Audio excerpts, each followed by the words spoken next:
Commander Lee Hyun stared at the flickering message on his screen. The words made his stomach turn cold. An entire world was dying, and they were asking for help that seemed impossible to give. The bridge of the soul's promise hummed quietly. Around him, outside the viewports, stars dotted the darkness like tiny diamonds. But those peaceful stars hid a terrible truth. One of them was killing an entire civilization. "Show me the transmission again," Lee Haeon said to his communications. "Officer?" Lieutenant Park Mina touched her console. The holographic display came to life, showing images that made everyone on the bridge fall silent. A world covered in what looked like giant trees, but these trees glowed with soft blue and green light. Cities that seemed to be made of living. Plants stretched across continents, but in the newest images, the glow was fading. The tree cities were turning brown and gray. "This is Elder Nathius of the Verdani people," came a voice through the translator. The words sounded like wind through leaves. "Our sun burns too bright. The light that once gave us life now brings only death. We have perhaps 4 months before. Our world can no longer support life. We do not ask for rescue ships. We ask for something far more difficult. We ask someone to dim our sun." Lee Hyun had read about the Verdani in the exploration databases.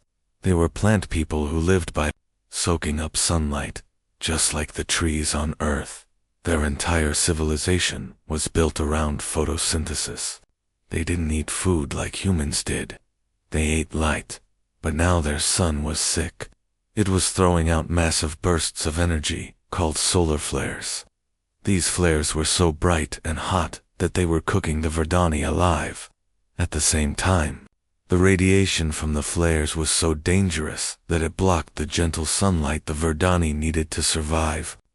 "How many distress calls have they sent?" Lee Hyun asked. 47, sir," Park Mina replied, checking her records. "To every major civilization in the galaxy.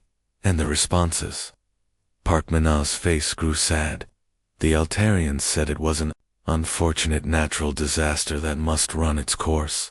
The Setian Empire told them to accept the cycle of extinction with dignity. The Andromedans calculated that moving an entire planetary population would require more ships than exist in the galaxy. Lee Hyun walked to the main view screen and stared out at the stars. Somewhere out there, billions of beings were slowly starving to death while their sun raged like an angry monster. Other civilizations had the technology to help, but they all said the same thing. It was impossible. "Sir," said Captain Kim Tae-ho, joining him at the view screen. "Earth Command is requesting our assessment of the situation." Lee Hyun knew what Earth Command wanted to hear. They wanted a professional report that said the Verdani were doomed and there was nothing humans could do about it. After all, humans were still new to space travel. They didn't have the advanced technology that older civilizations possessed. They were supposed to know their place. But Lee Hyun thought about the images of the dying Verdani children, their light growing dimmer. Each day, he thought about entire cities of living beings slowly fading away while the galaxy watched and did nothing. "Pull up the technical specifications for their solar system," he ordered. The display changed to show star charts and energy readings. The numbers were terrifying.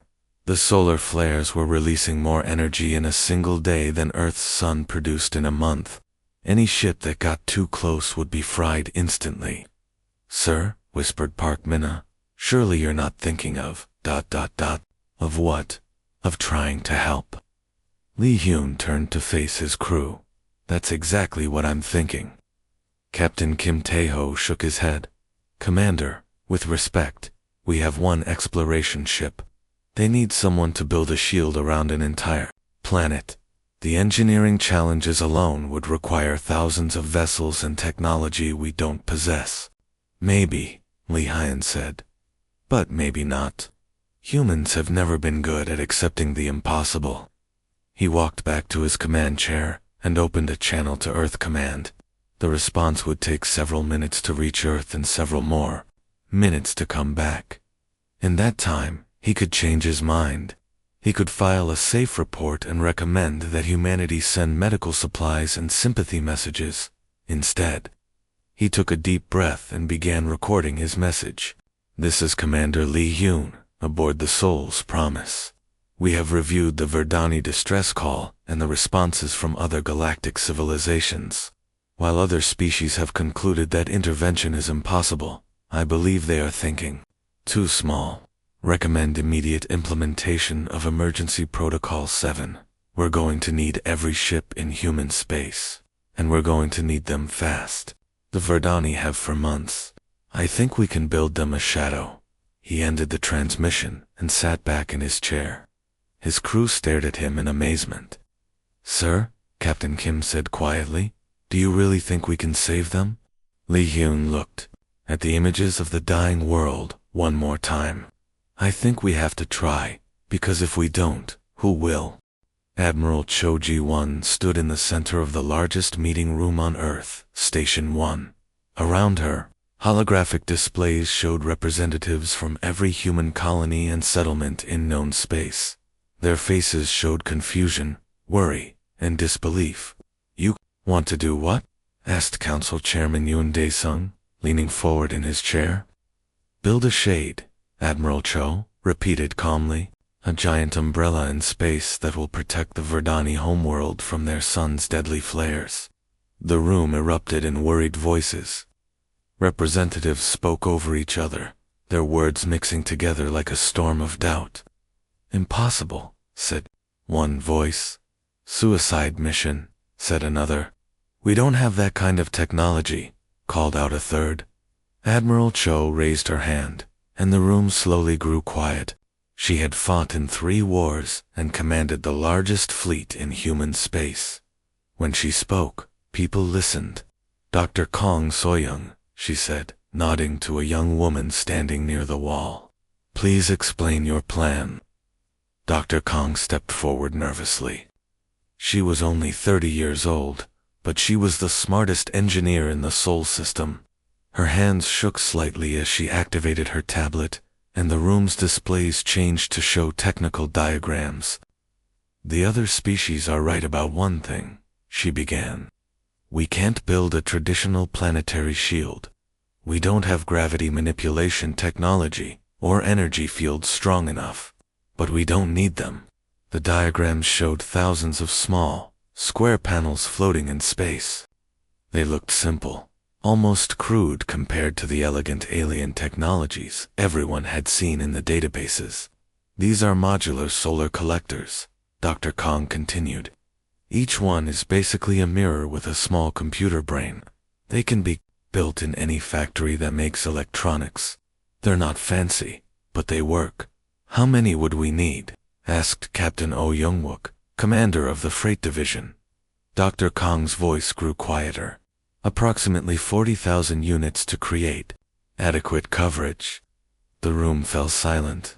40,000 units meant 40,000 separate pieces that would need to be manufactured, transported, and assembled in space while deadly solar flares raged around them. That's not the hard part, Dr. Kang added, making several people laugh. Nervously, the hard part is positioning them correctly and keeping them there while the star tries to destroy them. The holographic display in the center of the room flickered, and a new figure appeared. It was the Altarian ambassador, his tall, thin frame shimmering with the blue light of the quantum communicator. Humans, the ambassador said in his musical voice, this plan is madness. You are a young species with limited technology. You have no experience with stellar engineering. You will accomplish nothing except the deaths of your own people. Admiral Cho looked directly at the ambassador's image. Ambassador, how many Altarian ships are currently en route to help the Verdani? The ambassador was quiet for a moment. The Altarian Council has determined that intervention is not feasible. I see, Admiral Cho said. So your people, with all their advanced technology and thousands of years of experience, have decided to let an entire civilization die because it's too difficult to save them. It is not a matter of difficulty, the ambassador replied stiffly. It is a matter of physics. No known technology can block that level of stellar radiation. Dr. Kang stepped forward again. Actually, Ambassador, you're wrong. My calculations show that our collectors can absorb and redirect 93% of the flare energy. The remaining 7% will still be dangerous, but the can survive it. The ambassador's image flickered with what might have been surprise. Even if your mathematics are correct, you would need to transport and assemble your devices while under constant bombardment from solar radiation. Your crews would not survive. Some of them won't, Admiral Cho admitted quietly. This won't be safe, but it can be done. Chief Engineer Bei Sujin stood up from her seat. She was older than most people in the room, her hair gray from decades of working in space. Admiral, I've run the numbers myself. We'll need to strip every manufacturing facility in human space. The orbital factories at Mars, the mining platforms at Jupiter, even the small assembly plants in the outer colonies. Everything we have. What about our own defense needs? Asked Chairman Yoon. If we send every available ship to the Kepler system, Earth will be defenseless. Admiral Cho smiled grimly.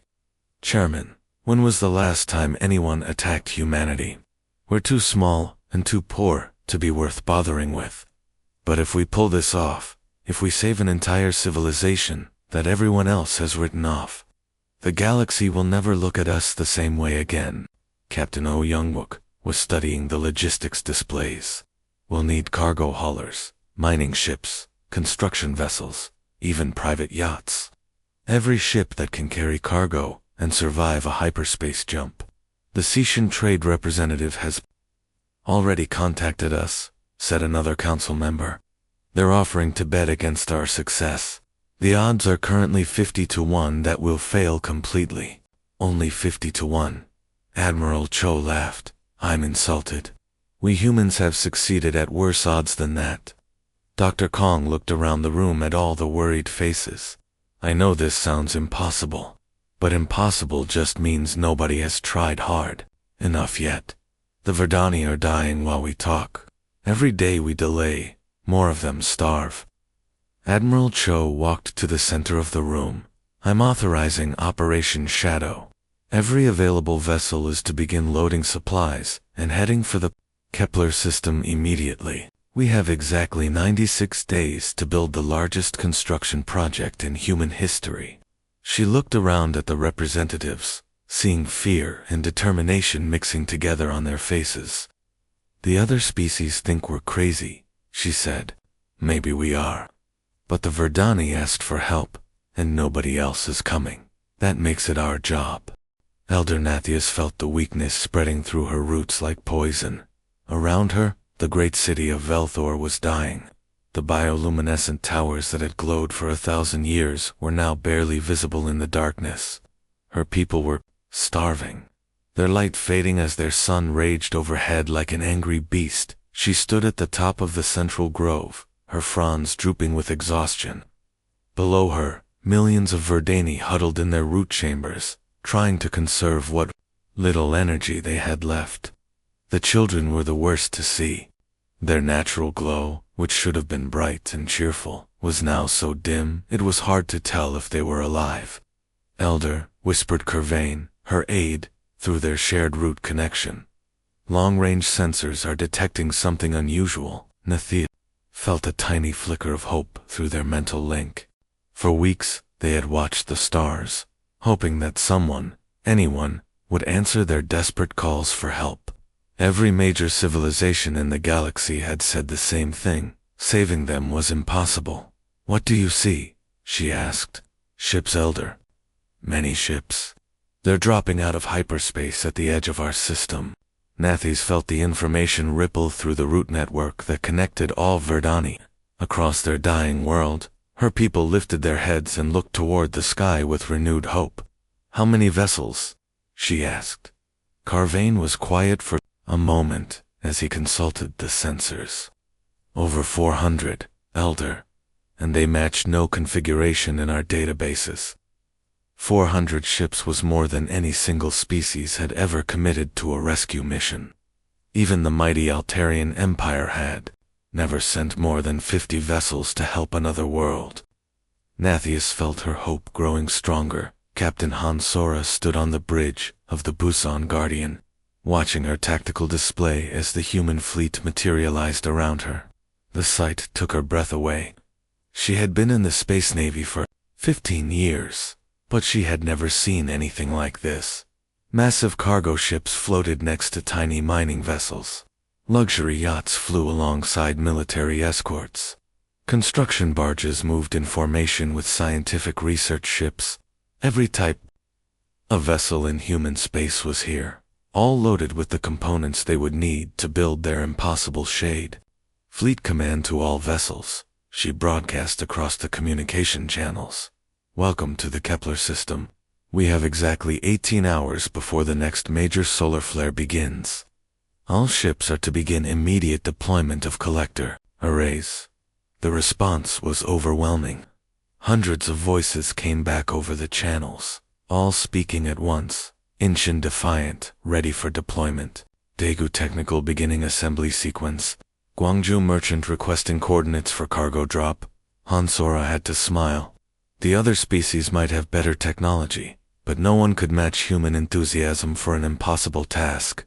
On the planet below, the Verdani watched in amazement as the human ships began their work. The vessels looked nothing like the elegant, flowing designs of other spacefaring races. They were angular, industrial, and clearly built for function rather than beauty.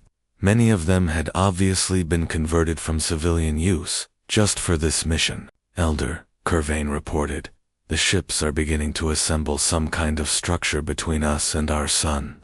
Nathius reached out with her senses, feeling the subtle changes in the light filtering down through their atmosphere. For the first time in months, the deadly radiation was being reduced, even if just slightly. Commander Lim Jae-sung coordinated the assembly teams from his mobile command post aboard the Sol Constructor. Around him, thousands of the modular solar collectors were being connected together like pieces of a giant puzzle. Team 7, adjust your position by 2 degrees, he called out over the communication system. Team 12, increase power coupling. Efficiency. We're losing coherence on the eastern grid section. The work was dangerous and exhausting. The human crews had to wear heavy radiation suits that made every movement slow and clumsy. The solar collectors were simple in design, but positioning them correctly required precision that was almost impossible under these conditions. Commander called Engineer Park Dudgeon from her station. We're getting reports from the Cesian observation post. They're monitoring our progress. Lim Jae-sung switched to the diplomatic channel and heard the cool, analytical voice of the Cesian military. Observer, human engineering appears crude, but surprisingly effective. Their modular approach allows for rapid field assembly. However, we calculate a 73% probability of catastrophic failure during the first major flare event. Tell them their math is wrong, Lim Jae-sung replied. We're planning on a 100% success rate. As the hours passed, the human fleet worked with desperate efficiency. Ship after ship released their cargo of collector panels. Assembly teams connected power cables and communication links. The giant shade began to take shape, casting its first shadows across the dying world below. Elder Nathius felt the change immediately. The temperature in the central grove dropped by 2 degrees. It wasn't much, but it was the first good news her people had received in months. Elder Curvain said, his mental voice filled with wonder, "The humans are requesting permission to establish direct communication." Nethys opened the channel, and a tired but determined voice came through their bioacoustic translators. "This is Captain Hansora of the Terran Rescue Fleet. We're here to help. Just tell us what you need." For the first time since the crisis, began Nethys, felt something she had almost forgotten, hope. These strange beings from a distant world had come when no one else would. They were building something that the greatest civilizations in the galaxy had called impossible. "Thank you," she whispered, knowing that these simple words could never express what her people felt. "Thank you for coming." The star exploded with fury that could be seen across the solar system. Lieutenant Nam Myung watched her radiation detectors scream warnings as waves of deadly energy rushed toward them like an invisible tsunami. The numbers on her screen climbed higher and higher until they reached levels that should have been impossible. "All units, this is Fleet Command," Captain Lee Donghaen's voice crackled through the communication system. Static filled the channels as the electromagnetic storm interfered with their equipment. "Flare event is at 340% of predicted intensity. All non-essential personnel to shielded compartments immediately." The makeshift solar collector array stretching across millions of kilometers began to shake and bend under the assault. Each panel was designed to absorb enormous amounts of energy, but this was beyond anything they had planned for. Warning lights flashed red across the human fleet as system after system was pushed beyond its limits. On the planet below, Elder Nathius huddled with her people in the deepest root chambers they could find. Through their shared consciousness, she felt the fear of millions of Verdani as the temperature began to rise again. The human shield was holding, but barely. "Grid Section 7 is losing coherence." Engineer Choi Vujin shouted over the alarms aboard the Gwangju Technical. Her fingers flew across her control panel, trying to reroute power and stabilize the failing systems. "Power couplings are overloading. We're going to lose the entire eastern array."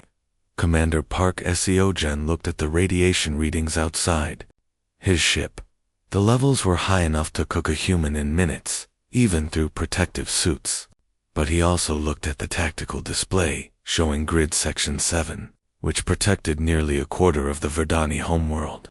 "I'm taking a repair team out," he announced, already moving toward the equipment lockers. "Sir, the radiation levels will kill you," Choi Dojin called after him. Park Seo-jun stopped and looked back at her. His face was calm, but his eyes were determined. "Engineer, those radiation levels will kill us slowly if we stay in here and do nothing.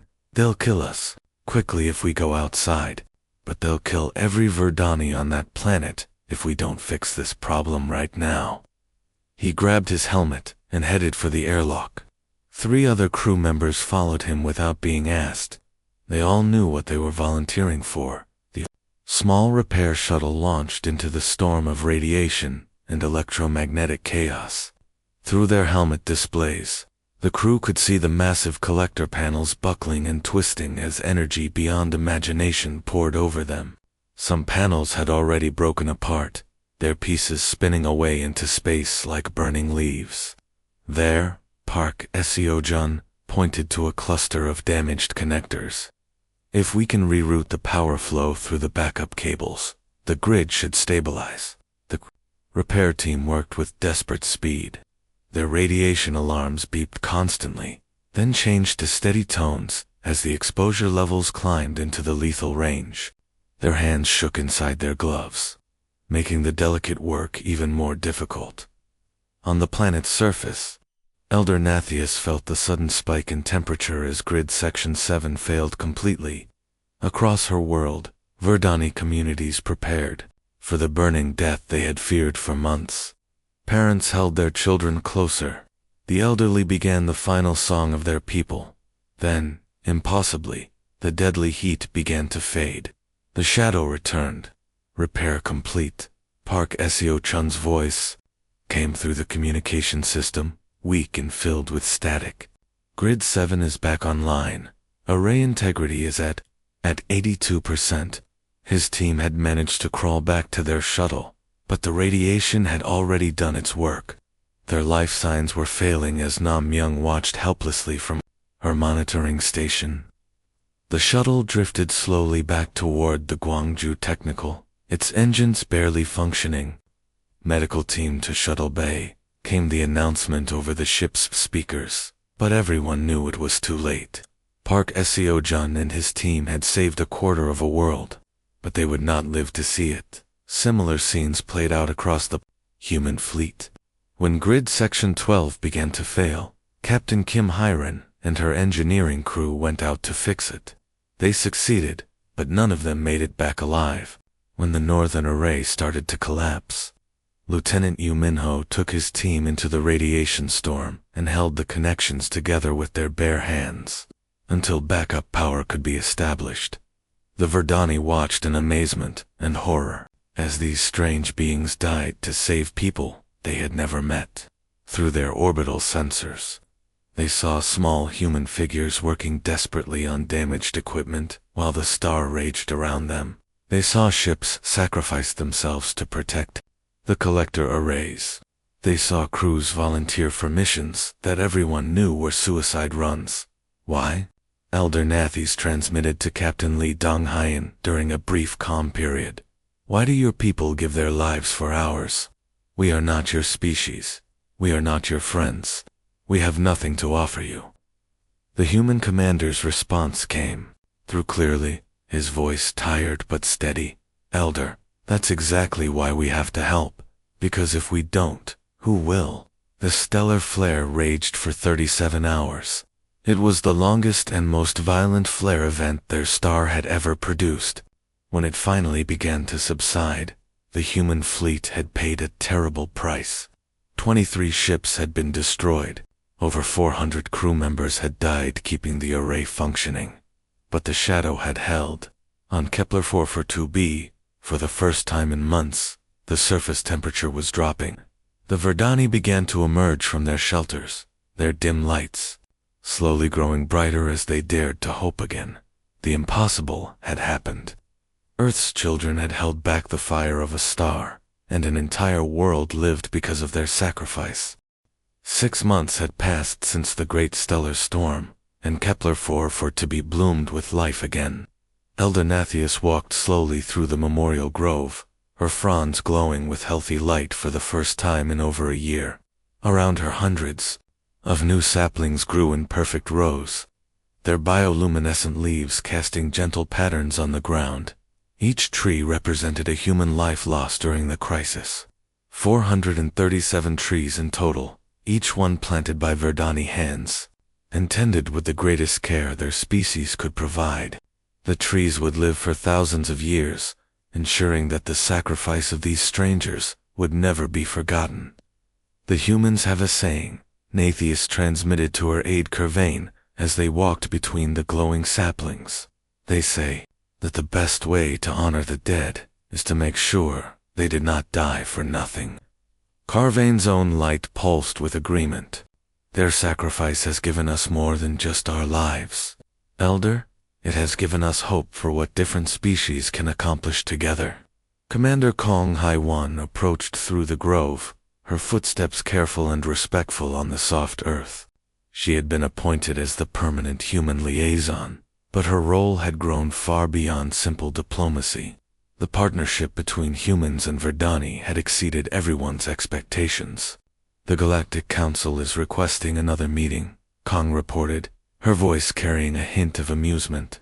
They want to understand how we've achieved such rapid technological advancement in such a short time. Nathys rustled her fronds, and the gesture humans had learned meant laughter.